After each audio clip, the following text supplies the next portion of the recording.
Y bueno, yo voy a hablar de enfermedad, voy a enfocar a enfermedad avanzada, que es donde ha habido muchos de estos avances, pero esto estamos también estudiando si esto se puede traspolar en etapas más tempranas, pero todavía requerimos más tiempo. Históricamente, bueno, el tratamiento del cáncer de pulmón, por lo menos hasta antes de 2009, era un tratamiento con quimioterapia basado en platinos. Con eso, desgraciadamente, nada más se obtenía una mediana de sobrevida, que la mitad de los pacientes vivían 8 meses.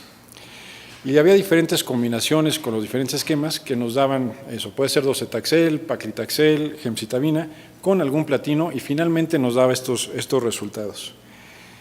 Con el tiempo se empezaron a afinar el dar mantenimiento después de 4 ciclos en pacientes que tenían estabilidad de la enfermedad. Darles pemetrexed nos podía dar casi 14 meses, de los 8 que teníamos y ahora son 14 meses. Y si damos un antiangiogénico como el bevacizumab, que muchos de ustedes seguramente ya conocen, ese medicamento nos podía hacer que ya los pacientes ya rompían la mitad de ellos rompían la barrera del año, a 12.3 meses. Pero realmente hubo muchos avances, el que haya más tecnología, que se haya hecho más investigación, nos llevó a conocer cuáles son los puntos que se ven alterados en el cáncer. Que obviamente cuando hablamos de cáncer son todos esos puntos, cada uno una alteración final, pero no nada más es por algo de conocimiento, sino que se está buscando también que ese conocimiento nos sirva para buscar una herramienta que nos permita atacar mejor al tumor. Y eso es lo que pasa con estos. Y particularmente les puse un círculo azul donde están las señales de proliferación sostenida, que cuando hablamos de cáncer mucha gente dice nada más es proliferación.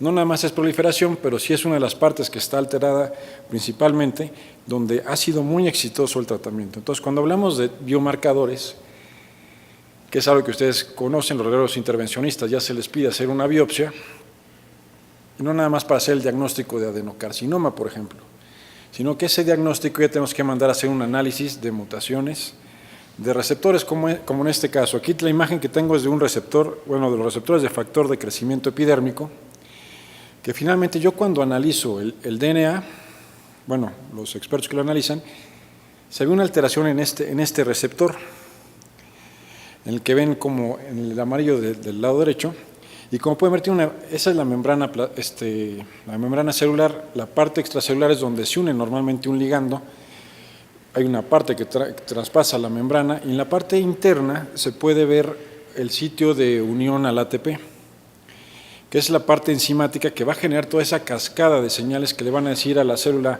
pórtate mal, prolifera, sobrevive, no caigas en apoptosis, que es lo que pasa en el cáncer. Pero normalmente esto lo tenemos nosotros y funciona perfecto. Hay una regulación muy buena para que no nos dé cáncer.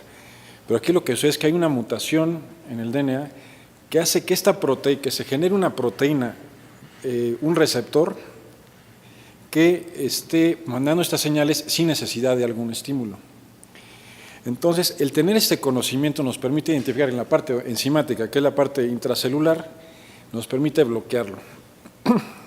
Y tenemos al entender esto, se han identificado muchos subgrupos de adenocarcinomas. Yo sé que lo escuchamos cáncer de pulmón como si fuera solo una cosa, después fue cáncer de pulmón, células pequeñas, células no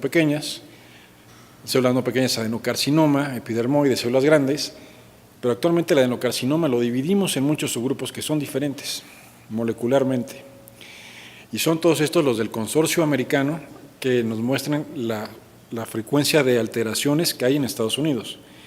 Por ejemplo, el que vamos a hablar ahorita de que es EGFR, es el 15% en Estados Unidos, es el 30% en población como la del INER, que es gente que tiene mucha exposición a humo de leña y todo, y en Asia es como del 50%. Entonces cambia por eso también la exposición al tabaco, el sexo y la edad se han relacionado como factores que pueden venir asociados con esto.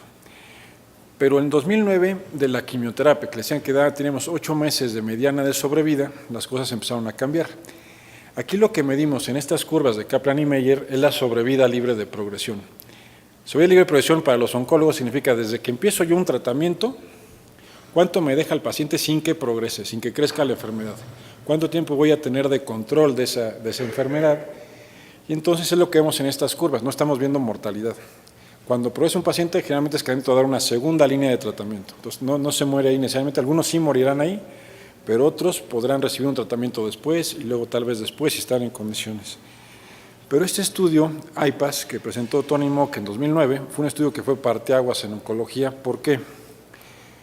porque nos dijo que si seleccionamos el tratamiento podíamos ser mucho más exitosos para controlar la enfermedad, en base a biomarcadores, en base a determinar esas mutaciones que les comentaba del receptor de factor de crecimiento epidérmico.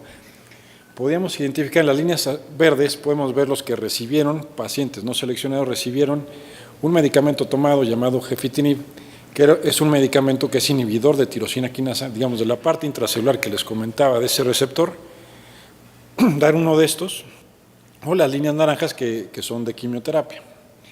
Entonces, al yo identificar el biomarcador positivo, vemos que es muy superior a las líneas naranjas en cuanto al control de la enfermedad.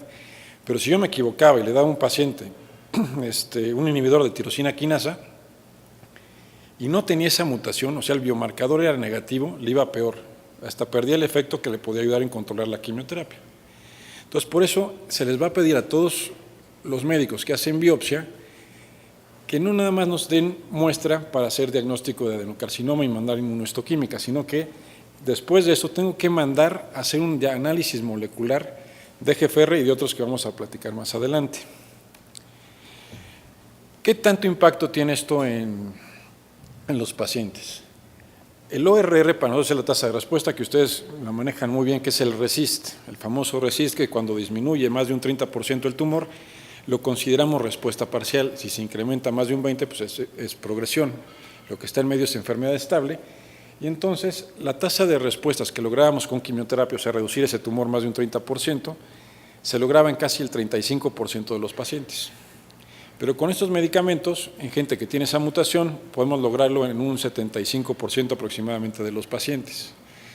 Entonces, se incrementa, se va prácticamente al doble. Y poder reducir de tamaño un tumor tiene impacto en si el paciente tenía disnea, tenía dolor torácico, tenía tos, eso va a mejorar. Si lo dejamos en enfermedad estable, como que es lo que más logramos con quimioterapia, pues los síntomas van a persistir. Aunque tengamos controlada la enfermedad, muy seguramente los síntomas van a persistir. Entonces, eso es importante. Ahora, cuando hablamos de la prudencia mediana de sobrevida libre de progresión, SLP, como pueden ver, prácticamente se duplica o casi triplica el control de la enfermedad que puedo lograr con un medicamento de estos. Y el impacto en sobrevida global no es significativo, pero se ve que comparativamente con los 8 meses que vivían los pacientes, ahorita están viviendo 22 a 32 meses. ¿Por qué no es significativo en sobrevida global? Porque no es ético que si yo tengo cáncer de pulmón y tengo otra persona con cáncer de pulmón, entro a un estudio de investigación y él recibe el inhibidor de tirosina quinasa, yo recibí quimio, yo me voy a morir a los 8 meses y él va a vivir a los 30 y tantos meses. Entonces, finalmente, cuando progresaba yo, me daban el inhibidor de tirosina quinasa a mí. Entonces, se equiparaba la sobrevida de los dos grupos de pacientes. Pero como ven, hay mucha diferencia de lo que estamos hablando ahorita. Estamos hablando de 32 meses, que es 4 veces más de lo que se lograba en sobrevida con quimioterapia. Y con un medicamento que es tomado y que en vez de producirnos neutropenia, gravifiebre, alopecia, etcétera, náusea y vómito, nos puede producir un poquito de diarrea y algo de rash, como de adolescentes. Entonces, esa es la diferencia y el impacto que está teniendo con estos biomarcadores. Este es el impacto en la sobrevida que se ha tenido con estos y no se queda ahí. Desgraciadamente, más bien afortunadamente, las combinaciones también nos están dando mucho de qué hablar. El combinar uno de estos tratamientos con un antiangiogénico parece una estrategia muy buena. Los tumores necesitan generar vasos sanguíneos para estar comiendo. Si yo le doy bevacizumab, un anticuerpo monoclonal contra el factor de crecimiento del endotelio vascular, seguramente se va a potenciar este efecto, como está pasando. Estos son estudios fase 2, todavía no están demostrados, pero la perspectiva que tienen en el fase 3 que se está llevando, pues es esta, de que en vez de que sean 13 meses, se va a ir hasta 18 meses. 16 meses en lo que pueden ver aquí en el global de pacientes, pero aquellos que tienen una alteración genética en el exón 19, se puede ir hasta 18 meses. Y este es un ejemplo de un paciente, tuvimos muy buena respuesta, un paciente que empezó en el INER en junio del 2013 con un inhibidor de tirosina quinasa y progresó en diciembre de bueno, esta es la imagen que se ve en diciembre del 2014, se ve la progresión, como pueden ver, para mayo del 2015, pero este paciente, todos no lo estamos curando. Podemos controlar mejor la enfermedad, más tiempo, reducir más el tumor, pero no estamos curando. Pero este paciente progresó. Y algo que ustedes, muchos de los que se dedican a hacer biopsias, radiólogos intervencionistas y neumólogos, lo que van a empezar a ver es que les van a pedir que si se tiene que rebiopsiar al paciente. Antes para nosotros era como que, oye, ¿para qué lo lastimas más? Ya déjalo. Entonces, aquí la cuestión es que este paciente de 83 años, que me lo habían desahuciado hace 3, le hicimos una biopsia y detectaron una mutación que se llama T790M. Esta mutación es una mutación de resistencia que se presenta hasta en el 60% de los pacientes que recibieron un tratamiento como el que les comento. Y la ventaja de que tenga esta mutación, por eso me importa la rebiopsia y volver a hacer un análisis molecular, es que puedo retomar el control del tumor de nuevo. Y esto, el impacto que tiene es grandísimo. ¿Por qué? Porque aquí lo que estamos viendo es una gráfica de cascada, no sé si todos estén familiarizados con ella, pero se las voy a explicar. Cada barra es un paciente. Lo que se puede ver aquí es el 30% de lo que es el RECIST. Este es el basal del tumor. Y esto es lo que evaluamos generalmente a los 3 ciclos, y es los pacientes que pudieron reducir más de un 30% su tumor, ¿sí? O sea, una respuesta, los que tuvieron respuesta parcial. Y esto en quimioterapia, si teníamos respuesta del 35% en la primera línea, cuando damos una segunda línea con docetaxel o pemetrexed, finalmente lo único que podemos reducirlo era en un 8%. Entonces, a una progresión de un inhibidor, poder contar con otro inhibidor diferente que vence esa mutación de resistencia en T790M, que nos permita volver a tener una respuesta parcial en el 65% de los pacientes, con un control de la enfermedad, que el control de la enfermedad lo decimos que es la enfermedad estable junto con la respuesta parcial, pues bueno, entonces nos da muy buenas perspectivas para que ese paciente que tenía 13 meses o 18 meses de control, como este viejito que les comenté de 83 años, se rebiopsió, tuvimos la mutación y entró un protocolo que se llama AURA3, donde está recibiendo todavía este medicamento. ¿Cuánto? No sabemos. Entonces, pues bueno, la evolución, el poder detectar estos biomarcadores nos ha permitido, ustedes saben que para poder sacar un medicamento, desde que se hace la prueba de concepto inicial de un medicamento, pasan 15 años para que lo apruebe el FDA, o eso es lo que pasaba, pero ahora lo que ha estado pasando en oncología es diferente. Las aprobaciones ya, la evidencia cada vez sale más rápido, seleccionando mejor a los pacientes. Empezó gefitinib con 8 años, después crizotinib, que vamos a hablar ahorita de él, y después vino orsimetinib, que en 2.5 años se logró una aprobación teniendo esta mutación específica T790M, en estudios pequeños pero muy contundentes como el que les presenté ahorita. Entonces se logró su aprobación y actualmente está en las normas internacionales. Tanto el tratamiento con los inhibidores que les comentaba, que son erlotinib, afatinib, gefitinib, y luego dar orsimetinib. Ahora bien, este no es el único inhibidor, también ALK. Aquí cuando hablamos de subgrupos, aunque sean más pequeños, existe solo un 5%, que es muy homogéneo en las diferentes poblaciones.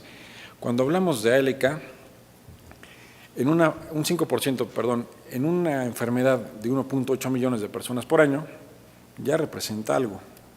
Si esto lo pusiéramos en dólares, si fuera 1.8 millones de dólares, a como estaba el dólar a 18, ya no sé ahorita cómo esté, pero al 5% de esto sería aproximadamente $90,000, lo que representa 1.638,000 pesos mexicanos y no es poquito.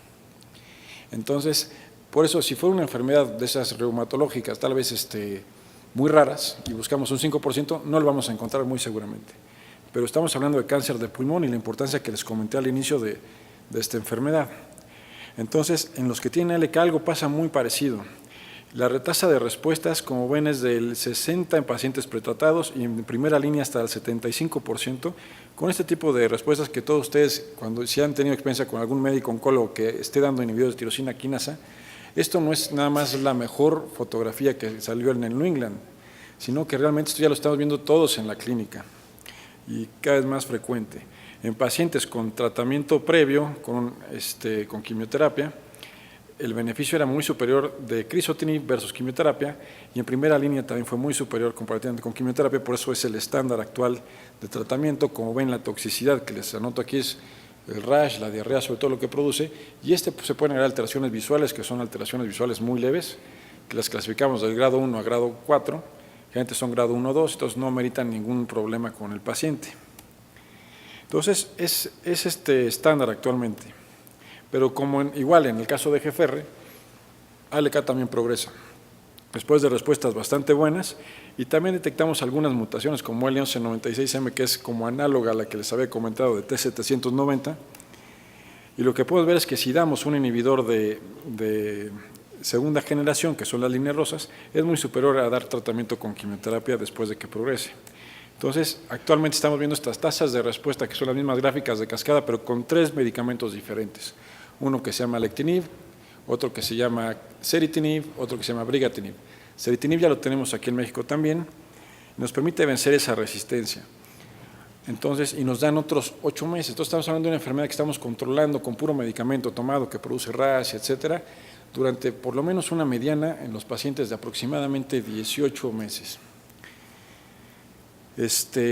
Con toxicidad bastante aceptable y que ya son estándar, ya aprobados por FDA, en los lineamientos internacionales, estas segundas líneas de tratamiento. Y en primera línea, estos son más potentes. Los inhibidores de segunda generación o de nueva generación de ALK son más potentes que crizotinib, pero tenemos todavía poca información. Entonces, sabemos que en 83 pacientes con ceritinib nos dieron 18.4 meses y lo damos en primera línea. Entonces, imagínense un medicamento tomado que te tiene controlado 18 meses un paciente en sobrevida libre de progresión, quiere decir que después progresa y le puedo dar otro tratamiento, y luego le puedo dar quimioterapia, y luego le puedo dar otra cosa. Estos pacientes ya están viviendo 49 meses. Entonces, es importante por eso identificarlos. Es un paciente que tuvimos en primera línea nosotros con ceritinib, que fue en un protocolo ASCEND que tuvimos conjuntamente con el Civil de Guadalajara, y vean las diferencias en 3 meses cómo se redujo esta masa tumoral. Entonces, esta es la importancia, y por eso digo, mejoran los síntomas, mejora el paciente. Un joven, desgraciadamente ya falleció, pero tenía 38 años. Entonces, le dimos calidad de vida, le mejoramos los síntomas, vivió más tiempo. Entonces, le fue bien, desgraciadamente, les digo, ya falleció, pero bueno. También estos generan su resistencia. Mucha de esta resistencia se da por esta mutación que se llama G1202R, y por suerte, aunque son muy resistentes a los otros medicamentos, hay uno de Pfizer nuevo que permite lo mismo, controlar otra vez la enfermedad y que nos permite un control. Todavía falta que sigan más estudios, que madure la información, pero nos está permitiendo cosas buenas. También son activos a metástasis al cerebro. Entonces, estos son pacientes que no se radiaron inclusive. Entonces, ahorita lo que está estudiando es si realmente tenemos que radiar. El estándar es, hay una lesión en el cerebro, hay que radiarlo.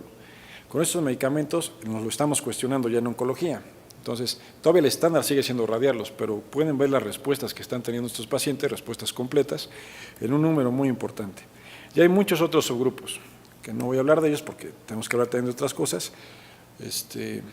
Y esto es lo que está pasando, algo muy parecido a lo que sucede con los antibiogramas en infectología.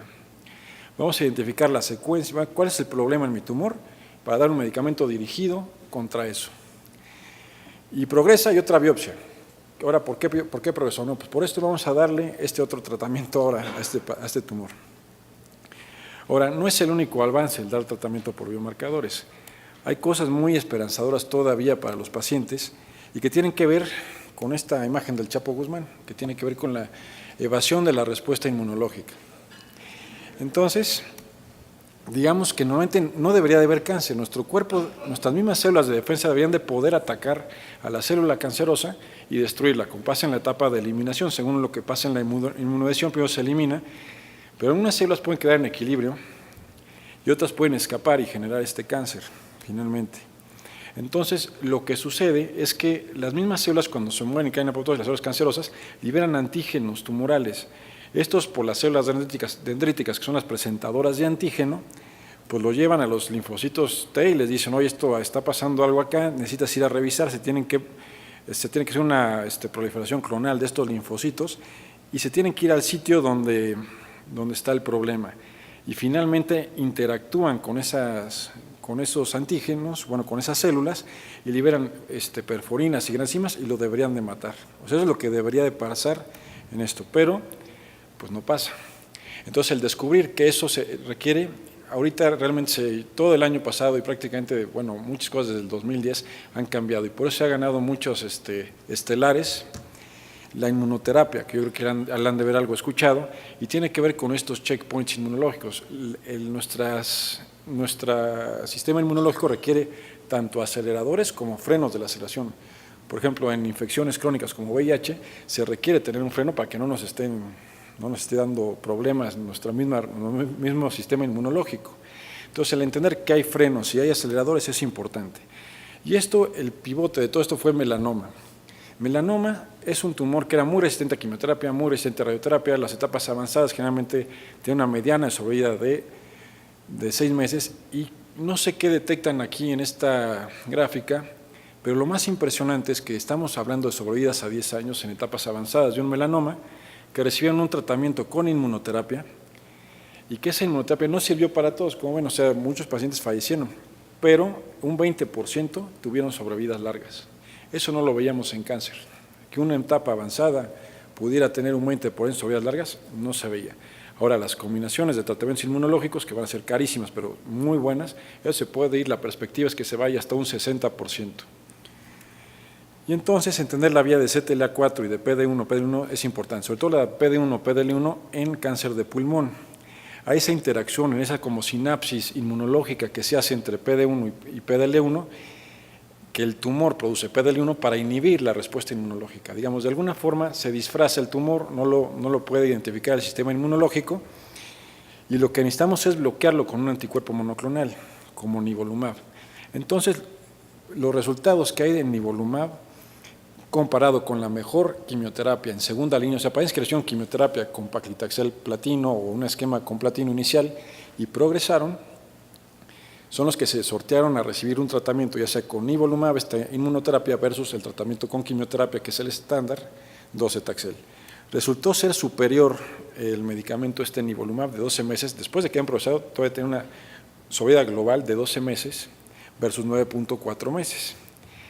Y no es el único, también pembrolizumab, que es de otra compañía, también nos mostró resultados bastante buenos, pero aquí dividieron por cuestiones de identificar el PDL1. PDL1 buscaban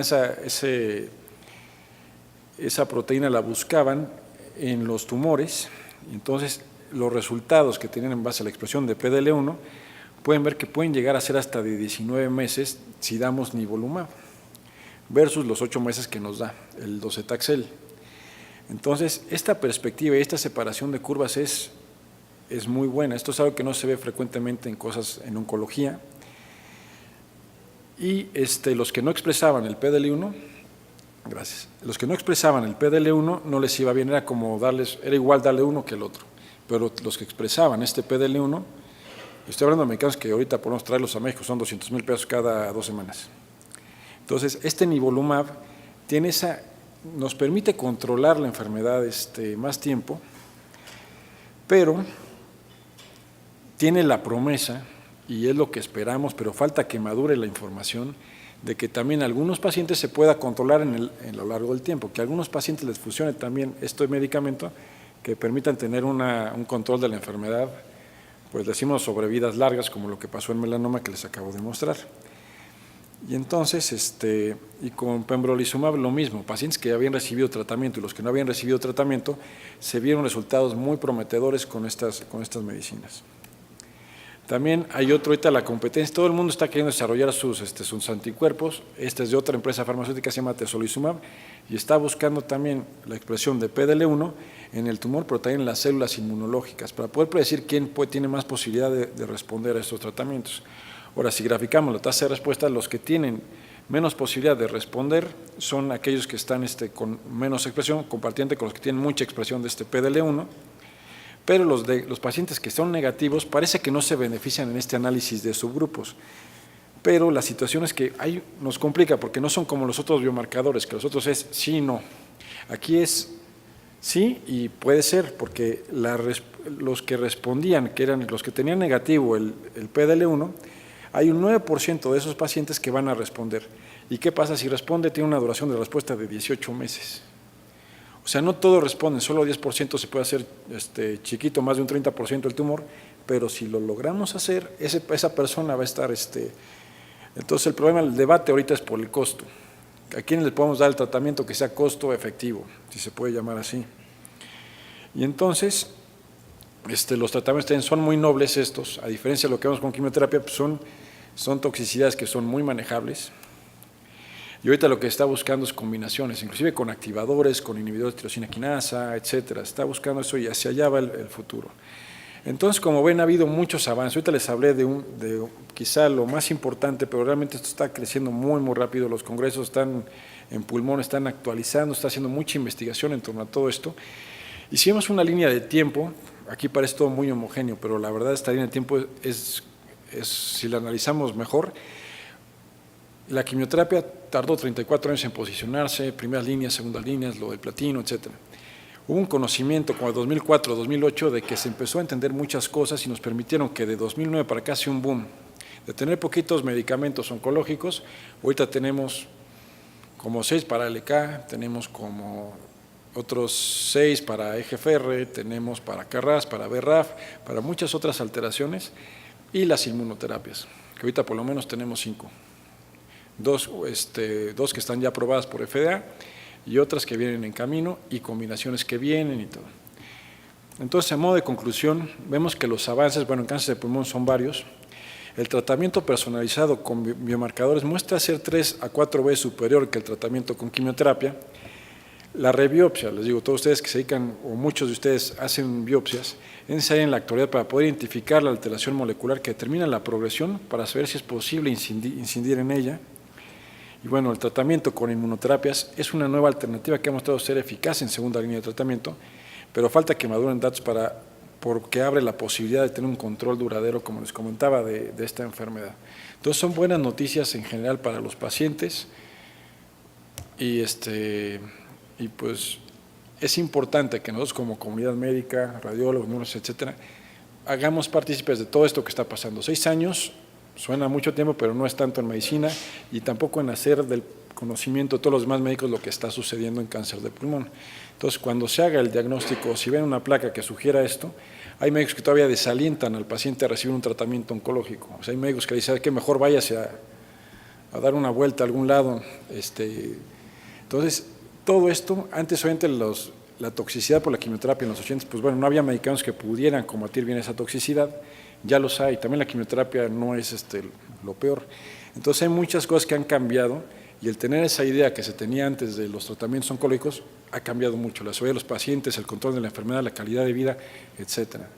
Y pues el mensaje más importante que ya nos dijeron también previamente, pues tiene que ver con no fumar, que esto se asocia mucho con el tabaco y yo les agradezco mucho y también quedamos por cualquier duda al ratito, va a haber una sesión de preguntas.